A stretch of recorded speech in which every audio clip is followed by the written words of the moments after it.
सीते राम कथा हृदयम। सीते, आपके गुणों में परिसर प्रेम का गुण प्रशंसनीय है। वैसे मिथिला में फूलमाला बनाकर देवता को अर्पित करती थी, ऐसा कहा था आपने। अब यहाँ फूलमाला किसे अर्पित करने वाले हैं? वो शर्मा रही हो। हमसे क्यों शर्माना? इस पुष्पमाला को आपके पुत्र को अर्पित करूंगी। अति संतोष।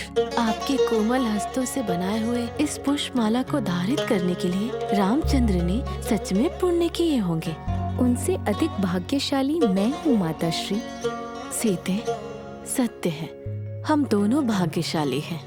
रामचंद्र ने एक पत्नी व्रत की प्रतिज्ञा करने के पश्चात हम दोनों भाग्य के समान कोई नहीं है। अब सीते, क्या हम सलाह प्रदान कर सकते हैं? अवश्य माताश्री। रामचंद्र की प्रतिज्ञा से तुम्हारा दायित्व अधिक हो गया है, ये हमारी भावना है। हमारा दायित्व चाहे जितना भी हो, उसे काया वाचा मनसा निर्वहन करूंगी। ऐसा विश्वास है सीते। तुम्हें अधिक बताने की आवश्यकता नहीं है, तुम्हें सब ज्ञात है। रामचंद्र संपूर्ण रूप से तुम्हारे हैं। उनके सुख में दुख में वो राजमहल में रहे या कुटिया में रहे, उन पर छाया बनी रहोगी। यही तुम्हारा कर्तव्य है।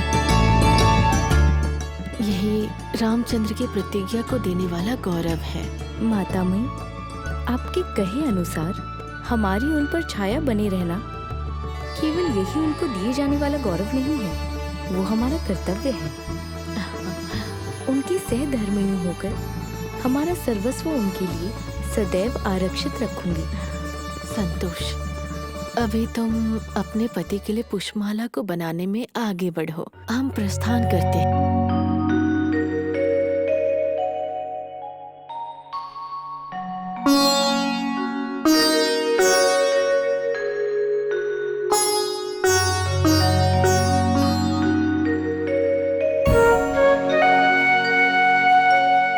रामचंद्र की प्रतिज्ञा से आपका दायित्व अधिक हो गया है, ये हमारी भावना है।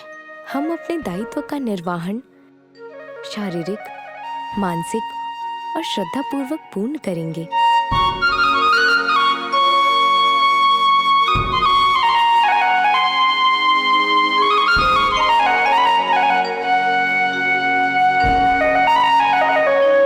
उनके सुख में दुख में, वो राजमहल में रहे या कुटिया में, उन पर छाया बनी रहो। यही आपका कर्तव्य है।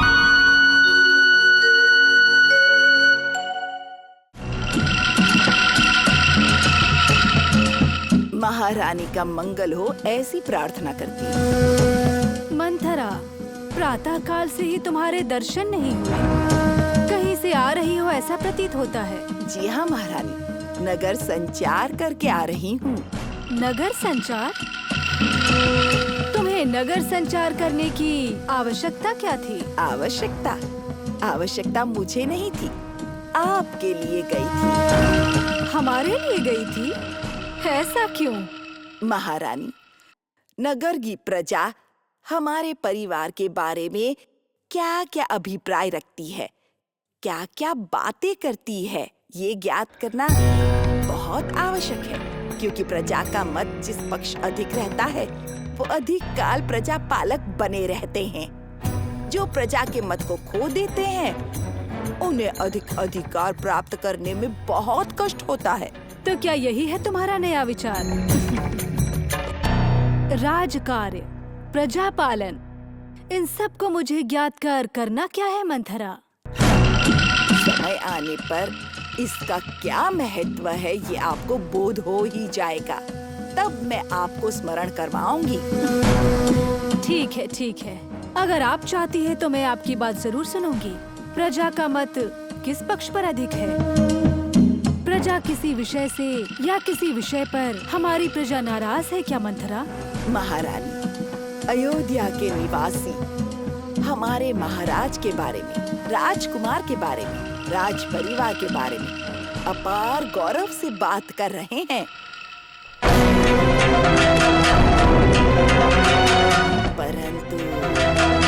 परंतु क्या मंथरा? परंतु कोई एक ऐसा है जिसको सबसे अधिक प्रेम, अभिमान, विश्वास करते हैं, उसकी अत्यंत प्रशंसा करते रहते हैं। और वो कौन है, हमें बताओगी? अवश्य बताऊंगी। और कौन हो सकता है रामचंद्र के अलावा? रामचंद्र का मिथिला में जाना, रामचंद्र का शिव धनुष भंग करना, रामचंद्र का ताटकी सुबाहु का संहार करना, ये सभी कथाएं पुरानी हो गई हैं। और इन सभी कारणों से रामचंद्र को सभी से प्रशंसाएं भी मिल चुकी है मंथरा। तो फिर अभी भी क्यों प्रजा उनकी प्रशंसा कर रही है मंथरा? अभी जो प्रशंसा हो रही है वो रामचंद्र ने जो एक पत्नी व्रतस्था रहूंगा ये प्रतिज्ञा की है, उसके कारण। राम की ये प्रतिज्ञा अयोध्या के पुरुषों के लिए आदर्श बनकर स्त्रियों को संकट से बचाएगी, ऐसा कहकर रामचंद्र की प्रशंसा हो रही है। होने दो, कोई भी यदि अच्छा कार्य करे तो इसमें क्या बुराई है? ये सत्य है, आपकी बात सत्य है, परंतु प्रशंसा और अच्छा कार्य राम से ही हो रहा है, ये तो सही है ना? आपके कथन का क्या अर्थ है मंथरा? महारानी, राम को यदि प्रजा से प्रशंसा प्राप्त होती रहे तो कौशल्या को आनंद प्राप्त होगा। वैसा आनंद आपको भी प्राप्त हो, वैसी मेरी इच्छा है। अर्थात मेरे पुत्र भरत से भी अच्छे कार्य होने चाहिए, यही कह रही हो तुम? अवश्य ही। भरत को भी प्रजा की प्रशंसा प्राप्त होनी चाहिए, यही मेरी इच्छा है। परंतु ऐसा अवकाश हमें नहीं मिल रहा है मंथरा। अवकाश हमारा शोध नहीं करते हैं महारानी। हमें जिस अवकाश की आवश्यकता है उसकी सृष्टि हमें ही करनी पड़ती है। महारानी, मैं नगर संचार से आ रही हूँ, कुछ उपहार सेवन करके आती हूँ, आज्ञा दो।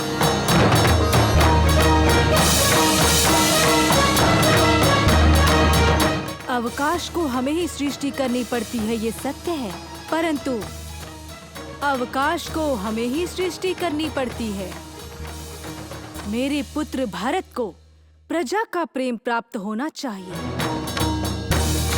अवकाश को हमें ही सृष्टि करनी पड़ती है, ये सत्य है, परंतु अवकाश को हमें ही सृष्टि करनी पड़ती है। मेरे पुत्र भरत को प्रजा का प्रेम प्राप्त होना चाहिए।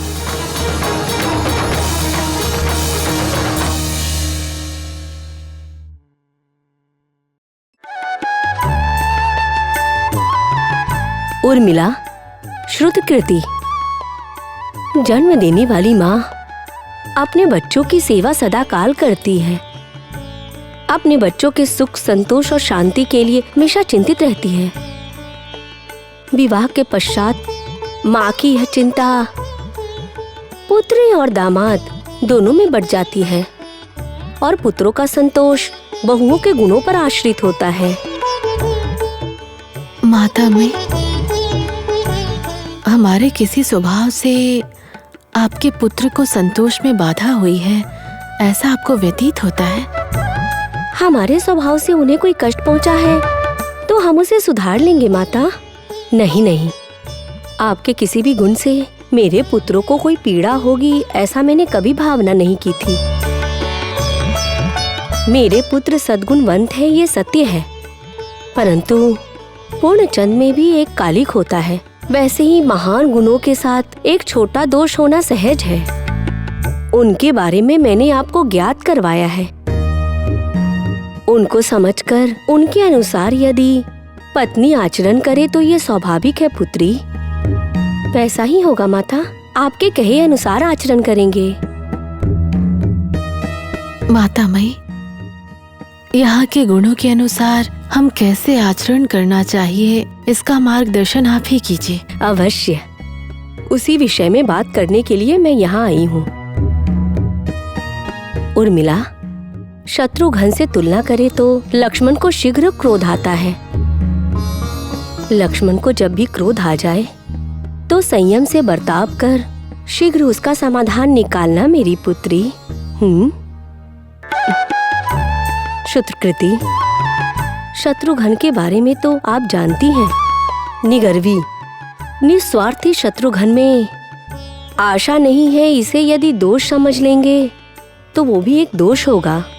अवश्य ही नहीं माता, उनका तो ये गुण भावनात्मक है माता। उर्मिला, श्रुतकृति, इन विषयों को छोड़कर मेरे पुत्रों में कोई और दोष नहीं है, कोई कमी नहीं है। परंतु भविष्य की दृष्टि से एक विषय को आपको ज्ञात करवाना चाहूंगी। चाहे कोई कितना भी गुणवंत रहे, कभी कभी पति से सती को दुख पहुंचाने का संदर्भ आ सकता है। उसका कारण स्वभाव से ज्यादा गुरु बड़ों का आदेश हो सकता है अथवा धर्म के कारण भी हो सकता है। उस समय अपने भावनाओं को पीछे रखकर निर्धार के सदुद्देश्य का गौरव कर पति का समर्थन करना।